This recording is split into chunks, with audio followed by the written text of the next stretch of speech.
Belanda relatif masih muda, yang mengalami perkembangan sangat pesat sejak dirintis pendiriannya pada tahun 30-an. Diawali dengan pembabatan hutan perawan, Metro dimaksudkan menjadi sebuah daerah pertanian beririgasi teknis, walaupun kini telah berkembang menjadi kota modern. Metro yang mayoritas penduduknya berprofesi sebagai petani mempunyai sejarah tersendiri dalam proses pembentukannya. Sayang, bukti-bukti otentik yang menceritakan sejarah pembentukan kota Metro sangat minim, bahkan hampir bisa dikatakan tidak ada. Hal ini boleh jadi disebabkan adanya peristiwa peperangan atau buruknya manajemen pemerintahan, baik di masa Orde Lama, Orde Baru, bahkan di masa Orde Reformasi sekarang. Metro berawal dari sebuah proyek pembangunan yang diselenggarakan oleh pemerintah Hindia Belanda yang disebut kolonisasi. Dikisahkan bahwa ada dua kepentingan pemerintah Hindia Belanda melaksanakan gagasan kolonisasi. Adalah membutuhkannya tenaga pendidikan,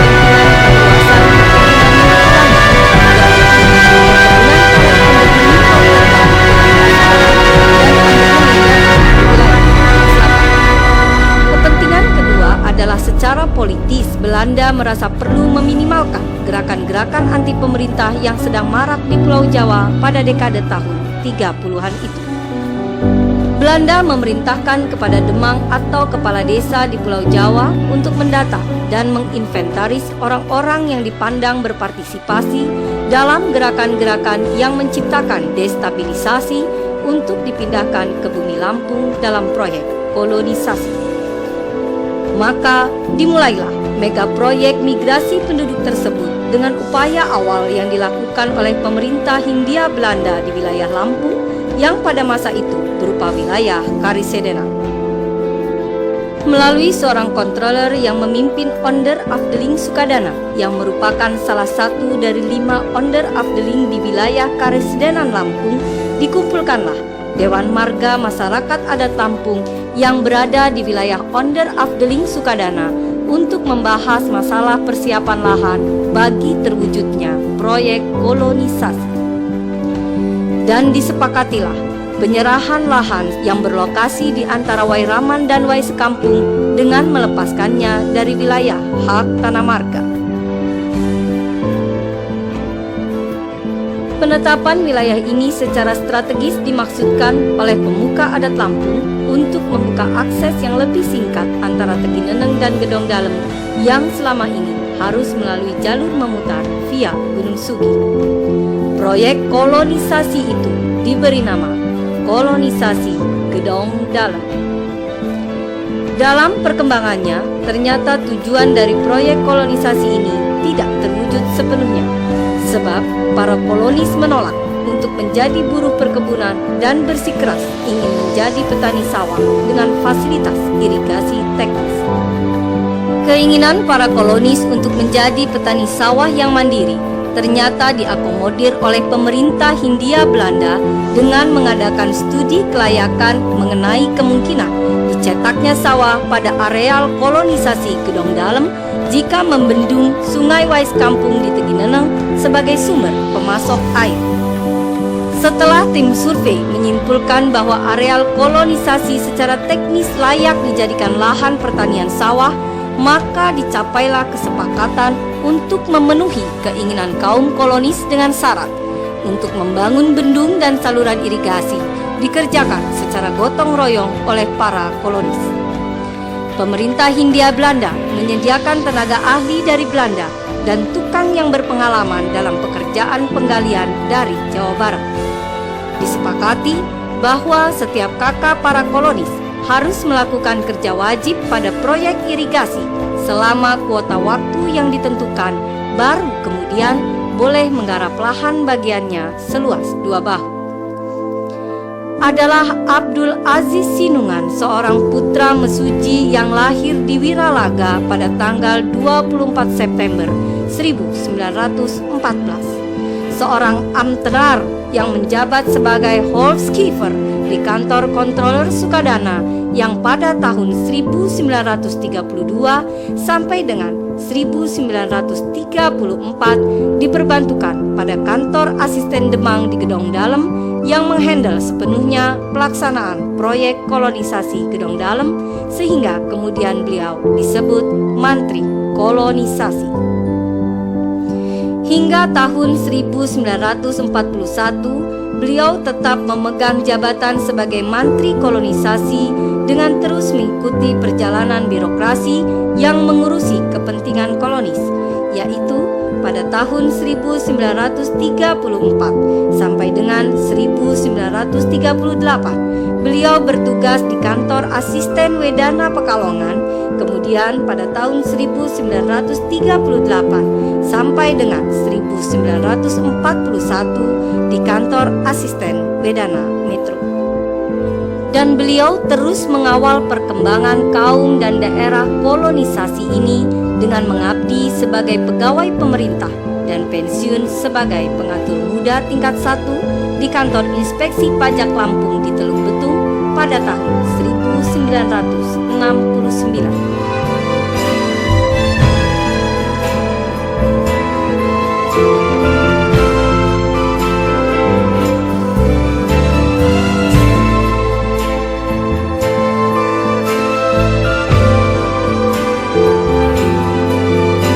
Abdul Aziz Sinungan bin Muklisin Sinungan gelar Pangeran Ma bukanlah tipikal seorang pejabat yang pensiun dengan sia-sia. Beliau menyimpan dokumen berupa foto yang dicetak pada tahun 1930-an yang merekam hampir seluruh tahapan kegiatan kolonisasi Gedong Dalem sejak pengiriman, proses pembabatan hutan hingga hasil-hasil yang dicapai.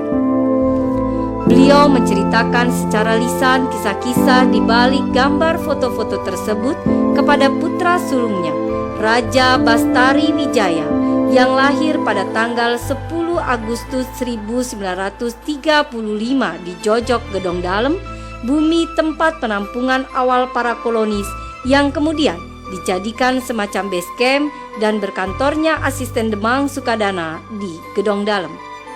Selain mendapat cerita dari ayahnya, Raja Bastari Wijaya Sinungan juga mengalami dan menyaksikan sendiri peristiwa penaklukan hutan perawan kolonisasi Gedong Dalem di masa kecilnya. Inilah Mutu Manikam yang mungkin bisa kita jadikan titik awal runtutan sejarah tentang berdirinya kota Metro. Apa yang dialami, diketahui, dan diceritakan oleh orang tua saya adalah sebuah kisah perjuangan kaum kolonis dalam membuka sebuah dunia kehidupan baru. Sebuah kisah dari sudut pandang seorang pegawai pemerintah Hindia Belanda yang melaksanakan dan punya kepentingan akan suksesnya proyek kolonisasi tersebut. Mungkin ada sudut pandang lain dalam melihat, menilai, kemudian menyimpulkan dan menceritakan proses pemindahan dan pembentukan sebuah peradaban baru yang disebut kolonisasi Gedong Dalem. Bisa dari sudut pandang kaum kolonis, bisa juga dari sudut pandang orang-orang Jawa yang keluarganya menjadi kolonis, atau juga dari sudut pandang suku asli Lampung yang menjadi tuan rumah program kolonisasi. Visualisasi kisah pembentukan kota Metro yang didasarkan atas fakta yang tergambar dalam foto-foto ini dimaksudkan sebagai titik awal untuk menggerakkan minat elemen masyarakat yang memiliki pengetahuan yang didasari bukti-bukti otentik tentang proses pembentukan kota Metro agar turut serta berpartisipasi dan saling melengkapi bagi tersusunnya sebuah buku sejarah tentang berdirinya kota Metro. Suatu hal yang sangat dibutuhkan bagi identitas sebuah kota dan menjadi obsesi bagi banyak kalangan, terutama orang-orang tua yang menghendaki sejarah perjuangan mereka terbukukan. Cerita dari sudut pandang yang berbeda akan sangat bermanfaat untuk melengkapi sejarah berdasarkan bukti-bukti otentik yang kita miliki.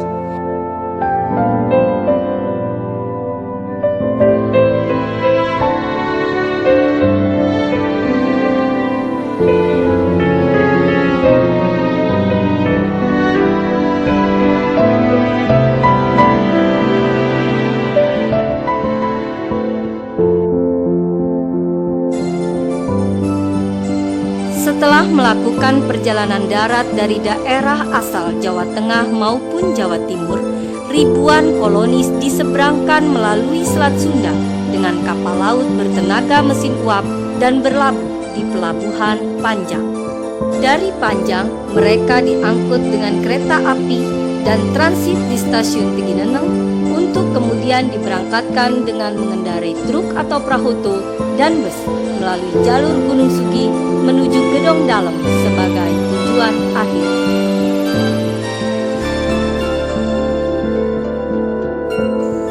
Jalur Tegineneng menuju Gedong Dalem lewat metro. Pada saat itu suasananya masih berupa hutan. Karenanya kalau ada suatu pertanyaan, dong, kan transmigrasi kolonisasinya di mana? Rutenya dibawa yang untuk membawa kolonisasi tadi setelah mereka turun dari kereta, naik beberapa bus atau perahu yang telah disediakan, itu melalui rute atau jalan Tegineneng menuju Gunung Suge.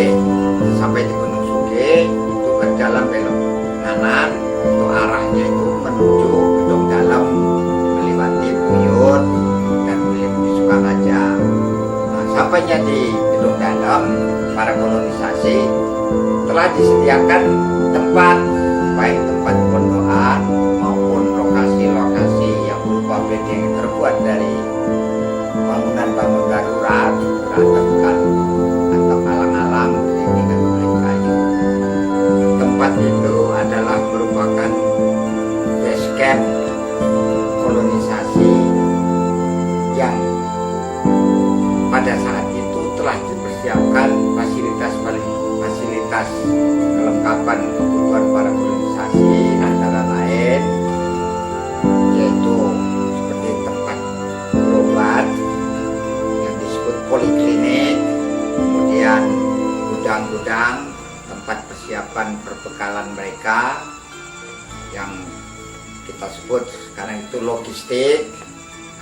Di antara gudang-gudang logistik tadi diisi berupa alat-alat kebutuhan pertanian para kolonisasi, antara lain seperti pacul, periuk, lencong, pengki, dan sebagainya. Begitu juga telah dipersiapkan suatu gudang yang berisi ribuan lembar atap terbuat dari alang-alang untuk pembuatan untuk pembuatan pemukiman mereka kelak mereka telah mendapatkan satu kablingan untuk pembagian lahan tempat tinggal. Perlu kami informasikan, lokasi ini berkembang menjadi suatu tempat pemukiman atau berkembang menjadi suatu desa oleh para kolonisasi disebut Jojok. Tentunya nama Jojok ini bagi para kolonisasi memaklumi ada suatu pengertian tersendiri, adalah suatu tempat berakhirnya perjalanan. Jadi jujukan, dengan kata jelasnya jujukan. Maka dimulailah perjuangan sesungguhnya dari sebuah komunitas dalam membangun hunian di mana mereka dapat hidup sejahtera di atasnya. Tidak ada bekal yang mereka bawa dari tanah asal. Tidak ada pula yang diberikan oleh penyelenggara kolonisasi sebagai bekal untuk hidup sementara. Hanya raga dan semangat untuk melanjutkan hiduplah yang mereka miliki sebagai modal untuk terbangunnya serangkaian saluran irigasi lengkap dengan bendung sebagai sumber pemasok air, membabat hutan belantara untuk area ladang dan sawah. Pola hidup gotong royong yang memang sudah menjadi budaya kehidupan masyarakat kolonis di tempat asal, sehingga menjadi modal utama kunci keberhasilan di Bumi Lampung. Hari ini mereka membangun rumah Sri Suto, besok bangun rumah secara bersama-sama, membangun rumah Loyo, kemudian esoknya lagi membangun lagi secara bersama-sama di rumahnya si Dada baru, dan seterusnya. Selain dari membangun rumah ini tadi, mereka pun masih meneruskan karena pembagian dari masing-masing anggota tadi belum lengkap, antara lain calon ladang dan calon sawah. Sehingga di dalam waktu singkat seluruh areal kolonisasi Gedong Dalem dari bedeng 1 hingga bedeng 70 telah dihuni oleh para kolonis. Tetapi dalam perkembangannya ada 4 wilayah, yaitu bedeng 9 yang keberadaannya di Asisten Wedana Primorjo, kemudian bedeng 68, 69 dan 70 yang keberadaannya di Asisten Wedana Sekampung tidak dapat mempertahankan eksistensinya. Pembangunan saluran irigasi juga dilakukan dengan konsisten. Sesuai dengan kesepakatan, para kolonis melaksanakan kewajibannya turut serta bergotong royong membangun saluran irigasi sesuai dengan kuota waktu yang ditetapkan, baru kemudian diperkenankan menggarap lahan yang menjadi jatahnya. Sehingga ketika ladang dan sawah sudah dibuka dan siap ditanami, saluran irigasi sebagai sarana pemasok air sudah siap dialiri air dari dam Argo Guruh yang membendung sungai Wai Sekampung.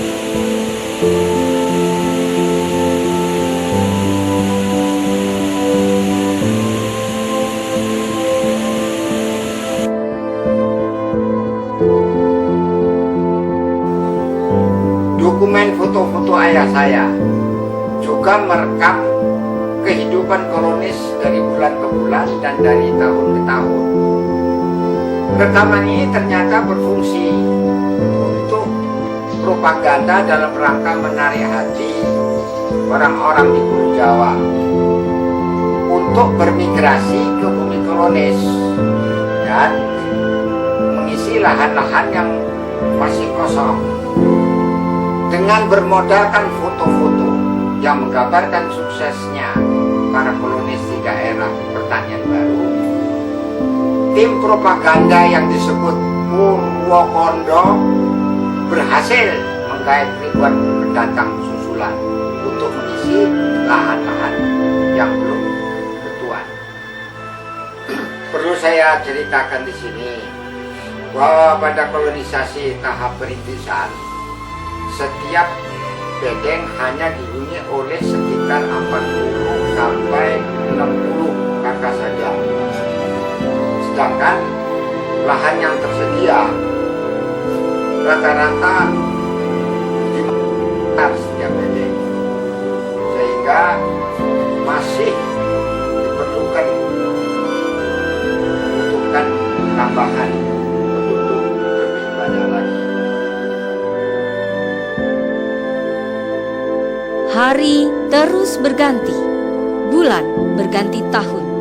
Setelah Tanah Harapan mampu memenuhi kebutuhan fisik berupa pangan, sandang serta papan, maka ada kebutuhan lain yang harus dipenuhi demi keharmonisan sebuah komunitas, yaitu tata pemerintahan.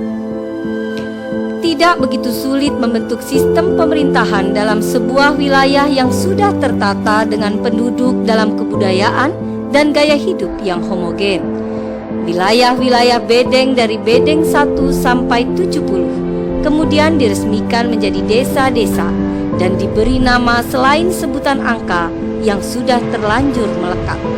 Misalnya, bedeng 1 bernama Adipuro, bedeng 15 disebut Iring Mulyo, dan bedeng 21 diberi nama Yosodadi, dan seterusnya.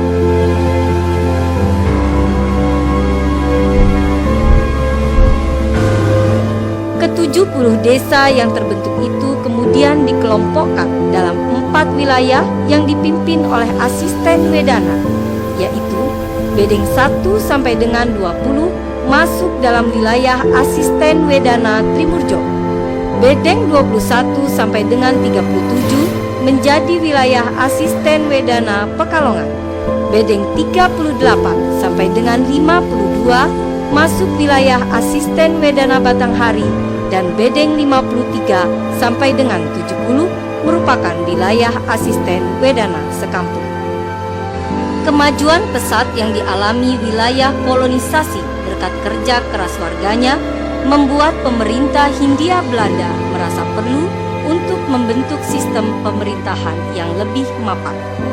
4 wilayah asisten Wedana yang pada saat itu di bawah naungan atau berada di wilayah onder afdeling atau kewedanaan Sukadana dipandang sudah layak untuk membentuk kewedanaan sendiri dan bertanggung jawab langsung kepada pemerintah Karesidenan Lampung. Sebelum kolonisasi Gedong Dalam, sudah pernah ada proyek kolonisasi Sukadana yang gagal dalam pelaksanaannya, yang berlokasi di Manggarawan, Jepara, dan Gedongwani.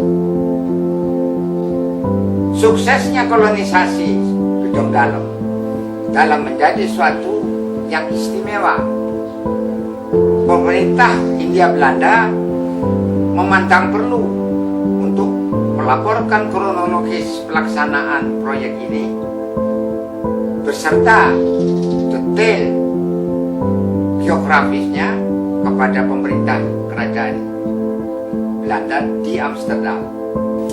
Pelaporan itu dimaksudkan agar mendapat besluit atau semacam surat keputusan dari Ratu untuk dibentuknya sebuah kewedanaan baru di Karesidenan Lampung. Pusat kewedanaan yang diusulkan dalam laporan itu adalah bedeng 1 di wilayah aslinya Wedana Trimurjo, dengan pertimbangan tempat itu pernah dikunjungi Gubernur Jenderal dalam rangka meresmikan pintu air atau dam di Trimurjo. Setelah meneliti peta wilayah sebagaimana tertuang dalam laporan, Ratu Wilhelmina, pemimpin kerajaan Belanda pada waktu itu, menolak bedeng 1 dijadikan ibu kota kewedanaan. Ratu memerintahkan agar dipindahkan pada suatu daerah lokasinya yang berada di tengah-tengah, dengan maksud penduduk seluruh kewedanaan memiliki akses yang sama ke ibu kota. Ratu juga mengirimkan sebuah bola yang terbuat dari perunggu untuk diletakkan di titik yang dikehendaki sebagai ibu kota kewedanaan. Pada bola perunggu itu terukir relief mahkota kerajaan Belanda dan kata Metrem, sebuah kata dalam bahasa Belanda yang kurang lebih berarti pusat atau di tengah-tengah. Demi mengindahkan perintah sang ratu, maka berembuklah para petinggi kolonisasi pada waktu itu. Setelah melakukan ukur-mengukur dalam proses yang mungkin agak bertele-tele, maka dicapailah kesepakatan mengenai titik Metrem untuk sebuah ibu kota. Titik itu ternyata berada di dalam wilayah bedeng 15 Iring Mulyo. Hari di mana dicapai kesepakatan mengenai titik untuk pusat pemerintahan itu, Rabu, 9 Juni 1937 ditetapkan sebagai hari lahirnya kota Metro.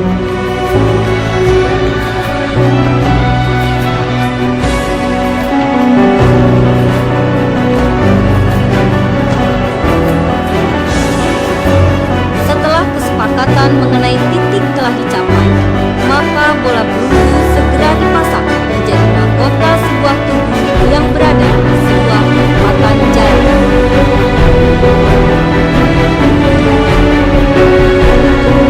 Dan perempatan itu serta-merta menjadi pusat kota. Kota Metro yang terpampang jelas pada bola perunggu terbaca dari jarak yang cukup jauh. Kata Metro banyak yang sulit dilafalkan oleh intelektual Jawa, sehingga seringkali terpeleset menjadi metro atau metro, yang kebetulan merupakan salah satu kosakata dalam bahasa Jawa yang berarti teman atau sahabat. Lama-kelamaan, kata itu menjadi buah bibir dan sangat populer, sehingga ketika kemudian dibentuk wilayah asisten Wedana Pemekaran yang dimaksudkan untuk ibu kota, serta-merta diberi nama Asisten Kewedanaan Metro. Kawedanaan yang dibentuk kemudian juga diberi nama Kawedanaan Metro. Wilayah Asisten Wedana Metro adalah sebagian wilayah Trimurjo, yaitu Bedeng 14, 15, dan 16, serta sebagian wilayah Pekalongan, yaitu Bedeng 21 sampai dengan 29. Wilayah ini dalam perkembangannya pernah menjadi kota Kabupaten Lampung Tengah yang membawahi wilayah eks-Kawedanaan Metro, eks-Kewedanaan Gunung Sumbing, dan eks-Kawedanaan Sukadana. Terakhir, berdasarkan Undang-Undang Negara Republik Indonesia 15 tahun 1999 tentang pembentukan Kabupaten Daerah Tingkat 2 Waikanan, Kabupaten Daerah Tingkat 2 Lampung Timur, dan Kota Madya Metro, wilayah asri nan ajaib ini kembali mengukuhkan eksistensinya dengan diresmikan menjadi sebuah daerah otonomi yang kemudian bernama Kota Metro.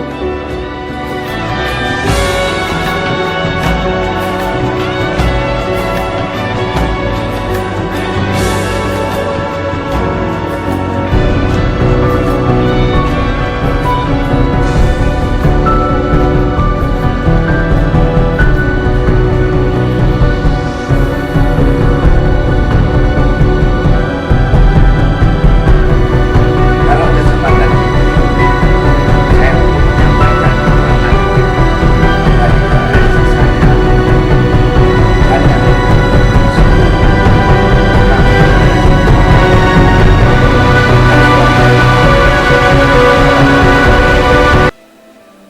mereka berharap agar generasi muda Kota Metro peduli terhadap sejarah perjuangan pendirian Kota Metro. Pada tahun 1947, di sisi utara Lapangan Merdeka yang sekarang Taman Kota, dibangun sebuah monumen peringatan kemerdekaan yang berbentuk miniatur menyerupai kapal laut. Di dalam ruang Polka pada monumen tersebut disimpan dokumen-dokumen penting tentang keberadaan kewedanaan. Monumen-monumen tersebut dibongkar pada era tahun 80-an. Bongkaran ini meninggalkan sebuah pertanyaan tentang keberadaan